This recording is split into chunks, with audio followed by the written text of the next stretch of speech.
G'day everyone, I am the man called Kemosabe, the man with the plan from Land Down Under, and this is my review of ELYSIAN FIELDS, number 0. ELYSIAN FIELDS was funded on the Indiegogo platform. As usual, take a look at the story and the cover, then talk about the good, the bad, and the ugly of this comic. While I like the pose and content of the cover, the hero behind his shield, determined, ready to fight back, and the proportions and weighting is fine, the line work is scratchy, rough, and undisciplined. You can do scratchy. Look at Bill Sienkiewicz. He made a career off of scratchy. But you have to know what you were doing. Your line work still has to be deliberate and the lines consistent. Controlled chaos is the goal. Both Photoshop and Clip Studio, among others, have great pressure control tools. Being more intentional with line choice would have helped this cover. I do like the shadows and the backlighting and the way it frames the hero's face. Your book's cover is its first impression. It can, and often does, make or break a potential sale. And while people get mad at the bait and switch of amazing covers versus less than stellar interiors, you should still put forth the best cover you can. If the customer can't get past your cover, they'll never get into the rest of the book, no matter how good it might be. The alternate covers on the campaign are vast improvements and would likely move units of this book just on their own merit. Issue 0 is a shorter preview issue that sets up the greater conflict in the full book. The story begins with Achilles at the Battle of Troy slaying King Memnon and being killed, in turn, by a poison arrow. He enters paradise, which for him is his youth, when he was being trained by the centaur Chiron and was in love with his fellow student, Patroclus. He is torn from that place and cast into Hades, where Charon, the ferryman, carries him down the river Styx towards an arena. Within the arena, King Theseus, the hero that slew the Minotaur, faces off with Gilgamesh, the legendary Sumerian hero, who has just slain Jason of the Argonauts. Achilles proves to be a challenge for Gilgamesh, and as they square off to continue their fight, the 0 issue ends. The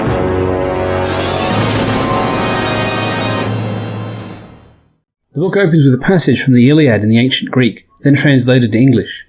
You can almost hear the deep echoing narration in the style of Robert E. Howard, reminiscent of Mako's opening monologue in Conan the Barbarian.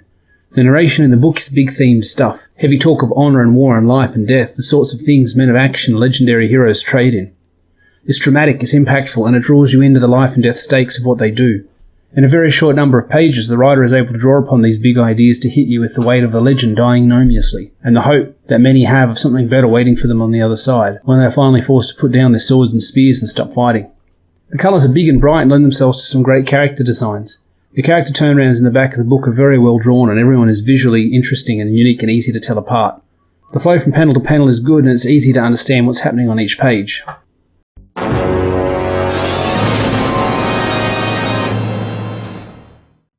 As good as the early narration is, there's a switch in tone and language about halfway through that's jarring. You go from the opening of Conan the Barbarian to the pre-fight banter of Mortal Kombat. It's not bad, just noticeable. The language of the fighters also becomes more modern, quippy, using modern phrases and sayings they probably wouldn't be aware of. We can attribute some of this to translation, the idea that they were all magically able to communicate despite their language differences. Again, it's not bad or wrong, but I wonder if another option would have been more right. I often refer to the language in the excellent Spartacus TV series for an example of how to do ancient language as well. The art on this book simply isn't ready for prime time. The fundamentals are there, the movement and posing and weight distribution are good, but the polish isn't present. The problems in the book's art are the same ones plaguing the cover. The more I look at the art, the more I'm convinced a different inker could salvage the pages. Someone with a steady, realistic inking style could rein in some of the errant energy of these figures and help unify the art. While the colour is bold, it's also very flat.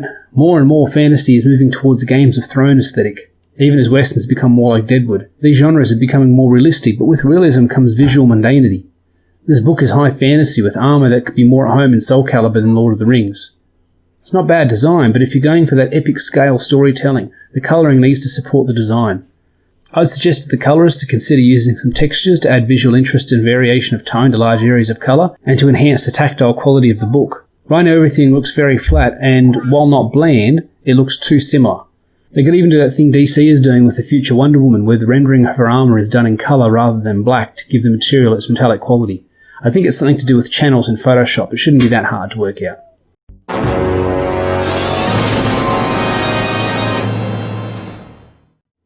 Simply put, this book will need great art on the action because that's the point of the book. It doesn't seem to have other subplots, personal goals that run concurrent to the main story. Think Johnny Cage's desire to be seen as a legitimate fighter, or Sonya Blade's quest to arrest Kano. Jin searching for his mother's killer in the Tekken movie. Even Kickboxer was a revenge movie, and Bloodsport spent enough time establishing Frank's relationship with his sensei for you to believe honouring him in the Kumite was sufficient motivation. In the 0 issue, we don't know why the warriors are fighting and killing each other. I imagine some kind of eternal champion reward, or twisted metal type Wish fulfillment as the prize, or maybe just to return to their own personal paradise, which for Achilles would be an eternity with the person he loved. This book is called Elysian Fields, after all. This sort of thing might be present in the story and mentioned in the full issue, but with the preview being nearly a full half of the book, I figure if that kind of motivation isn't in the book already, it might not be at all. And that's fine. I remember being in art school and being pushed to have a meaning or a theme behind every piece I painted. I didn't want to be that deep. I just wanted to make things for their aesthetic value, just because they look cool, or just to scratch an itch. Similarly, I think there are two kinds of comics, those that have a deeper meaning and theme, and those that are created just to entertain, just to be cool. There's nothing at all wrong with making a cool piece of media. Is the world a better place for having John Wick movies in it? Debatably, but they are cool. They are entertaining.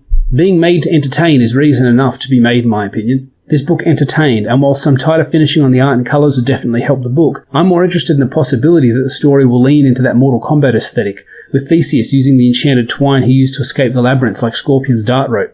Characters having special moves and super moves and finishing moves based on the themes, history and abilities of these legendary heroes. This book is currently funding on the Indiegogo platform in a physical format. The creator told me he plans to begin a Kickstarter campaign in the near future that will add a digital option to the tiers. If you like what you see and missed the book this time around, keep an eye out for the next campaign. That brings us to the end of this video. Please like and subscribe, especially if you want to catch all the news on my own upcoming Indiegogo comic book campaign. Thanks for watching and take care.